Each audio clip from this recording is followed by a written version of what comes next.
Apparently, I've been wasting my time, okay? Because Anna Akana on YouTube has a 4-minute video, and it says the only dating advice you will ever need. So I'm so intrigued. Anna Akana has summarized everything that I'm learning about every day into a 4-minute video. Therefore, I must just be ranting and ranting so much when I'm talking about all of this different stuff. Or maybe the information I'm learning every day to try educate myself and other people is completely useless.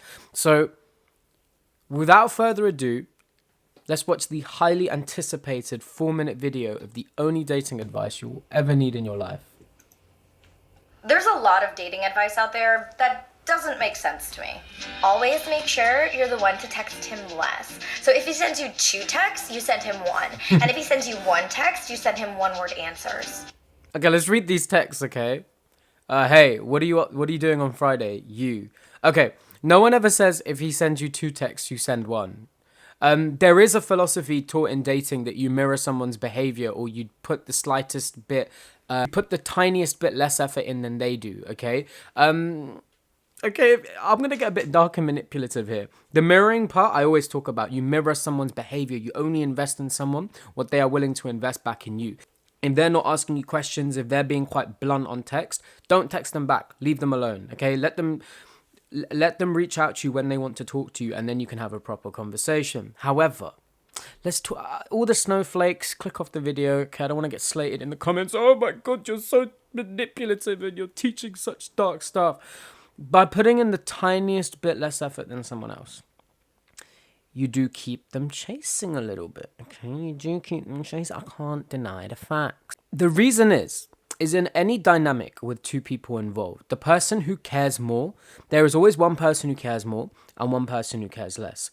Now, the person who is chasing is obviously the person who cares more. And how do you get someone to chase? When you make someone chase, they're in a frame of qualifying themselves. They're in a frame of investing more than you. So you're creating that attraction, okay? How do you do that? By putting in the tiniest bit less effort than them. By putting in a bit less effort than them, you're making them chase a little bit more, which is causing them to be in a frame of qualification and chasing. And that creates attraction. And that keeps people on their toes. I would love it if a girl put in a bit less effort than me. I find that attractive. That's what high value girls probably find attractive. They don't want guys blowing up their phone. They want to be chasing sometimes, okay? No one likes being chased like you're some prize. Just, we like our space, okay? Let's continue listening. If he's getting distant, then you just tell him that he's being clingy and that you need space. You just always have to reverse psychology then. Here's a series. No, if he's being distant, Anna Akana, if the guy's being distant with you, you be distant back. You don't tell him he's being too clingy. I mean, she's obviously joking, okay? But I must just correct things as we progress through the video. Of books of canned responses for every possible scenario, organized alphabetically by topic of discussion. Thank you.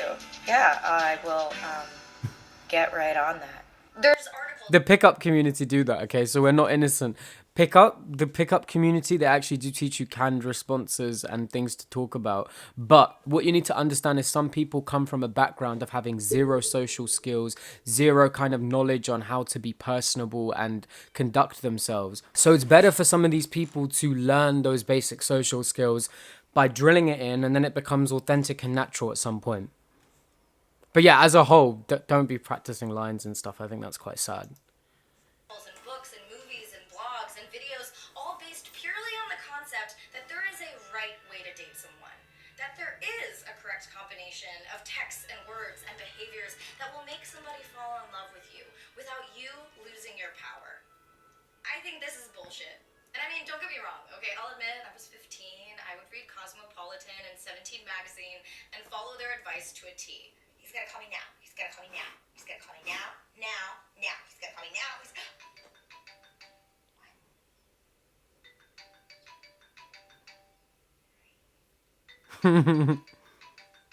Hey, Michael. I'm so sorry. I was just in the shower all naked and stuff. What's up, chicken butt? But I realized that all of this advice is based on the flawed premise that love is a game and people are prizes to be won. And when I would follow these rules and inevitably get to know a person better and become emotionally invested in them, I would realize way too late, wait, we're not actually compatible. Yeah, so I just like walked out. Wait, you just left without paying? Look, if they're not gonna give me the bill on time, then I'm just gonna go. Bye. I remember when I was like in my late teens, early 20s, I had this like really long conversation with my grandma where I was just like confused and angry about love and marriage and dating. And I just felt like there were so many rules you had to follow, and I had so much anxiety about doing the wrong thing or saying the wrong thing. And she was like, Anna, the only dating advice you will ever need is to just be yourself. Because that way, if somebody falls in love with you, they're falling in love with you and not this idea that you've presented. It's a lot of work to maintain an idea over a long period of time. It's quite easy to keep being yourself. And her advice, though very simple and straightforward and seemingly obvious, really stuck with me as like a no bullshit way to see whose weirdness vibes with your weirdness. Because if you're the kind of person who says whatever is on their mind, no matter how inappropriate or dark, your date's gonna either laugh and like it, or they're gonna think it's awkward and never call you again. But either way, you didn't hold back an aspect of your personality that you otherwise might have suppressed for some time. I think it's much better to just be upfront with who you are and what the other person is signing up for. And if they like it, great. And if they don't, cool. Move on and find somebody else. And when you finally do, they'll like you for you, instead of this carefully curated construct that you spent so much time building for them. I'm Anna Akana. Stay right here. Okay. It's a very well asked question. Do I be myself? Why do I have to play games? Listen, here is the only time I'm going to have to address this properly. You should be yourself. Authenticity is the best way to be. It is the most sustainable way to create long-term attraction by being yourself, of course, right? Because you're not putting on a mask, something that you can be like every day, and if they're attracted to that version of yourself, amazing. There is one massive caveat. The caveat is if you being yourself is lying in bed eating Cheetos all day, or you being yourself isn't improving, or you being yourself is just a bum, okay, then you should be improving yourself. And there's another reason for this too. If you are not into self-improvement and you are with a partner who is, even if they like the version of you that is authentic, as Anna Akana says, they will get bored of you if they are improving and you are not, okay? Another thing, there are still games you need to play in seduction, like facts. I don't care if I sound manipulative or dark. Let me give you an example. If you're dating someone that you really like and they're suddenly pulling back and they're not putting much effort into you, your natural impulse would be to chase them, unless you know about dating advice. And the natural impulse to chase them would be the worst thing you could do at that moment in time. So if you were just being yourself, you're going to make the wrong decision and repel them even more. Now, it does beg the question. Should you be chasing someone who doesn't want to be with you and is like pulling back a little bit? Potentially, because maybe the reason that they're pulling back a bit is you're being too authentically yourself. And being yourself and being so authentically yourself doesn't take into account something else, which is called calibration. Okay, calibration is changing the way you act in a situation to suit that moment's needs. So if you're noticing that you're talking about a specific topic that's making someone feel uncomfortable, you should calibrate the moment and change what you're talking about. Or if you being yourself means that you just talk and talk and talk and you don't take an interest in what other people are saying or doing, then you should not be your authentic self and let the other person talk and let the other person invest into the conversation. I don't like the mindset of people saying, oh, be authentically yourself, because every day I wake up, I try to learn something new. I try to upgrade who I am as a person. If I was just sitting there with this content mindset of, oh, I can just authentically be myself and get people to love me, I'm sure I can.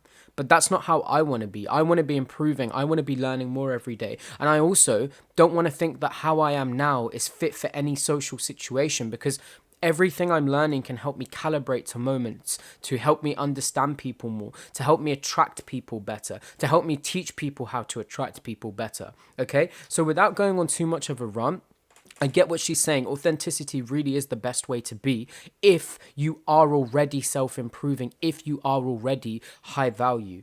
If you aren't high value and if you aren't learning or improving every single day physically, mentally, and spiritually, then I don't think being authentic is the best way to be, because you want to be attracting the highest possible, highest value partner you can to have the best possible long-term relationship, because this person will impact your physical, mental, spiritual health. They will impact your kids, your diet, your friends, what movies you watch, your interests. And by upgrading yourself and leveling yourself up and trying not to authentically be yourself by improving and improving and improving, then you're going to find a higher value partner who's going to make your life better. So be authentic, but be authentic while you are improving, and be authentic when you are high value.